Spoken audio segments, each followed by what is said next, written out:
General Quast, will now come forward and address our graduated airmen.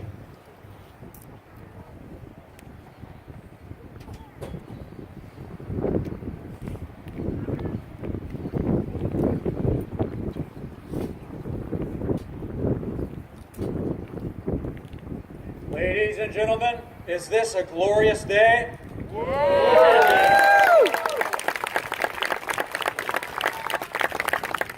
In fact, I might be so bold as to suggest that it is a Good Friday. There you go. I think it was providential that the mightiest airlift vehicle in the United States Air Force did a flyby in the middle of that grand parade. Let's give that a round of applause.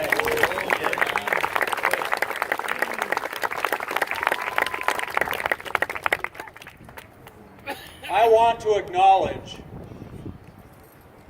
the most valuable people that are here today. If you are a loved one, related or not, of these fine Americans, I want you to raise your hand and be acknowledged. Let's give them a round of applause, and give yourselves a round of applause.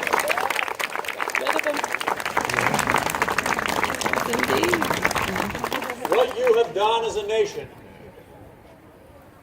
is that you have raised a great American patriot that is willing to fight for the values that make us free and perpetuate this great vision of one nation under God, indivisible, with our values secure in the future. Without you, these men and women before us would not be here. If you are a veteran, would you please raise your hand and be acknowledged?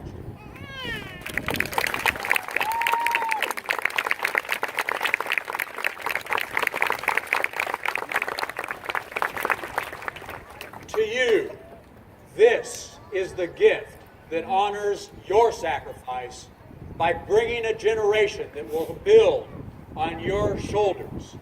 You are giants in our nation, and we thank you for the sacrifices, the service, and the commitment that you have shown to this nation. And your work will be honored by their work. Thank you very much. Let's give them a round of applause.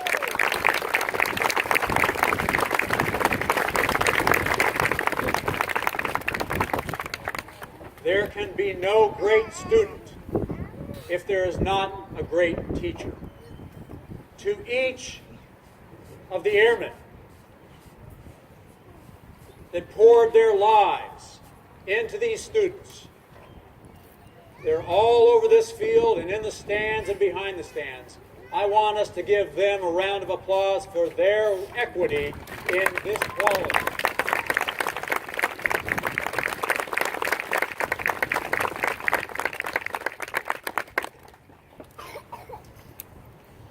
And to the young men and women who just marched before me, I want to remind you of a few things that punctuate this seminal moment in your lives.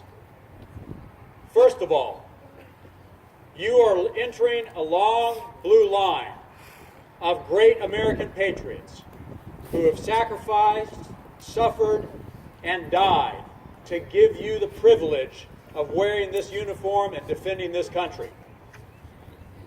Never forget that honor, that obligation, and the dignity and perseverance that you have to display in order to be worthy of wearing this cloth. It is not a right. It is a privilege, and it must be earned every day in your mental discipline, your mental self-control, and your hard work to be worthy of this legacy. You are also entering a world that is in chaos. Whether it's China violating international law, or Russia violating the sanctity and the sovereignty of nations, or ISIS terrorizing the globe, evil is afoot. And you must be ready to defend this nation and to be smarter, stronger, faster than any competition on planet Earth. You are better than any generation that has gone before. This is the great opportunity of the human race, that every young generation builds on the shoulders of the last. You learn everything we have known and you take it to the next step. So my charge to you is you must be bold, you must be aggressive, you must be innovative, and you must collaborate with each other and build networks and teams that are invincible in the face of a very difficult future.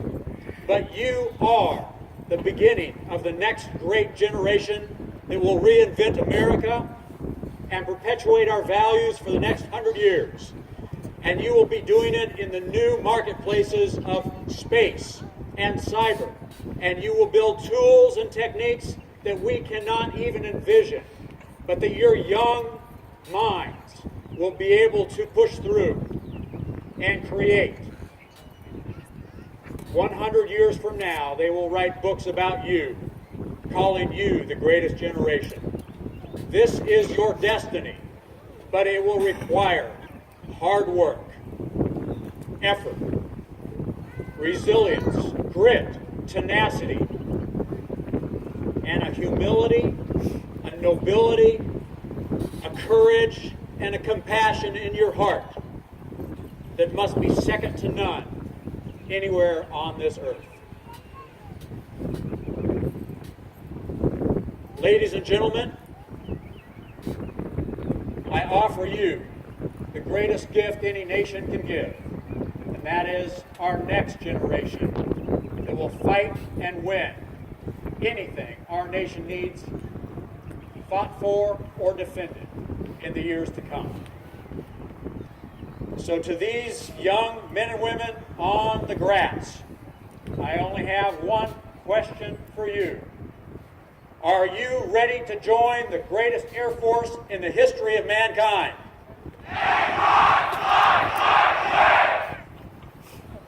Well, proof will be in the pudding.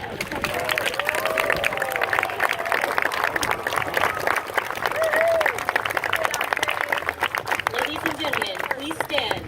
General Quast will now administer the oath of enlistment.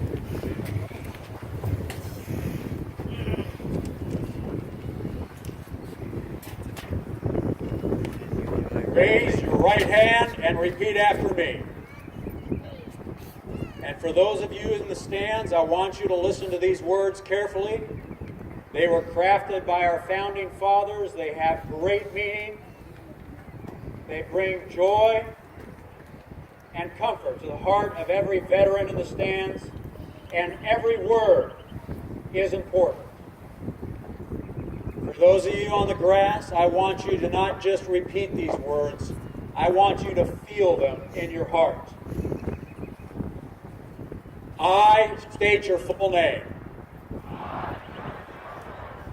Do solemnly swear that I will support and defend the Constitution of the United States against all enemies, foreign and domestic, and that I will bear true faith and allegiance to the same, and that I will obey the President of the United States and the orders of the officers appointed over me,